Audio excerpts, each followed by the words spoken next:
नमस्कार, आप देख रहे हैं यूनिज लाइफ इंडिया बिहार। बिहार से लेकर दिल्ली तक हर राज्य और हर देश दुनिया की खबर आपके मोबाइल पर। हमारे चैनल को सब्सक्राइब करें, ज्यादा से ज्यादा शेयर करें। आपकी गांव की खबर, आपके आसपास की खबरों को लेकर। पुलिस का कार्य कानून में परिभाषित है। जो कर्तव्य है वो सबसे बड़ा कर्तव्य है। गुड गवर्नेंस है, सुशासन है, उसका सबसे बड़ा स्तंभ है रूल ऑफ लॉ।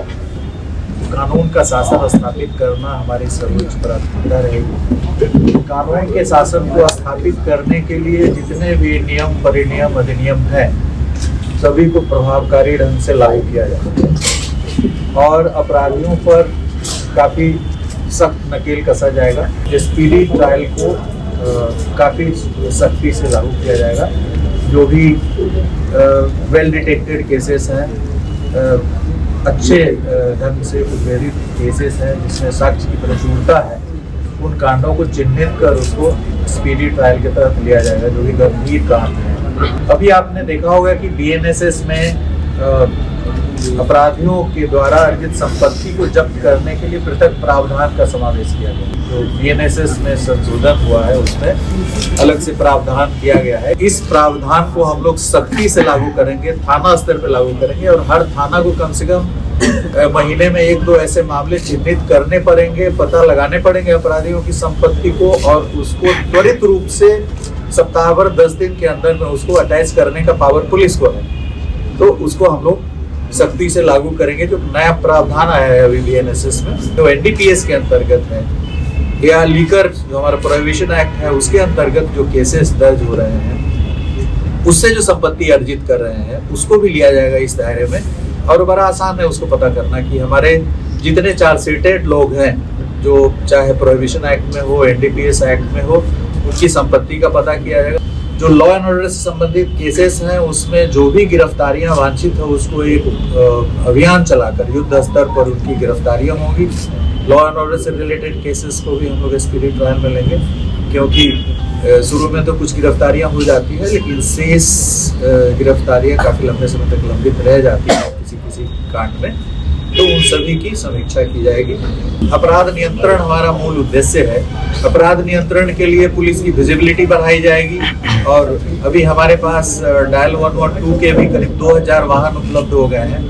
तो डायल 112 हो या थाने के अंदर जो पेट्रोलिंग व्हीकल्स है, रोड पेट्रोल्स के लिए भी व्हीकल्स खरीदे गए हैं। तो पेट्रोलिंग पे हमारी नजर रहेगी। पेपर लीक के संबंध में नियमों को भी आप जानते हैं जो संशोधन हुआ है, नियमों में संशोधन हुआ है, उसमें भी धार लाने का प्रयास किया गया है। आपने भी देखा कि कांस्टेबल एग्जाम हुआ, उसमें किसी भी तरह की कोई त्रुटि नहीं हुई।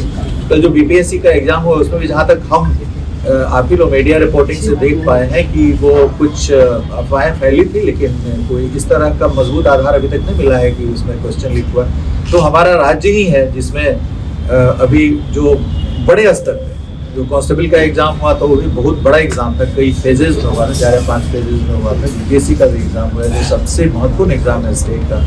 तो ये प्रभावकारी ढंग से, अच्छे ढंग से हम जो लीक कराने वाला गैंग है उससे हम 2 कदम आगे रहें ताकि उनकी मंशा को हम विफल कर सकें। अब जैसे भी हम लोगों ने कन्वर्ट कर दिया साइबर पुलिस स्टेशन में, हर जिले में साइबर पुलिस स्टेशन हो गए। बिहार कुछ राज्यों में से है जहां पे हर जिले में पृथक रूप से नोटिफाई हो गया साइबर पुलिस स्टेशन। उसके लिए जमीन हम लोगों ने चिन्हित कर दिया है और देश में हम पहला राज्य है, प्रथम स्थान पर है जो जितना साइबर फ्रॉड हुआ है उसके जो प्रतिशत बैंक में हम लोगों ने जो रोका है पैसा, जो होल्ड कराया है पैसा, उसमें Bihar is the top state जिसने आई थिंक माननीय से 35% और 35% हम लोग पैसा, यदि 100 रुपया साइबर फ्रॉड हुआ तो 35 रुपया हम लोग बैंकिंग सिस्टम में रोक पाए हैं और जो विक्टिम है उसको उतना पैसा हम लोग in due course of time court के आदेश से हम लोग मुहैया करा देंगे। बिहार की जनता से हमारी अपील है कि जो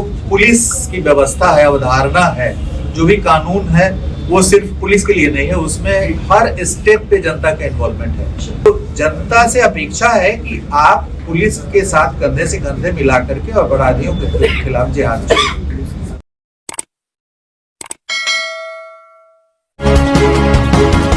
मेरे साथ बस इतना ही। बाकी की तमाम खबरों के लिए देखते रहिए यू न्यूज़।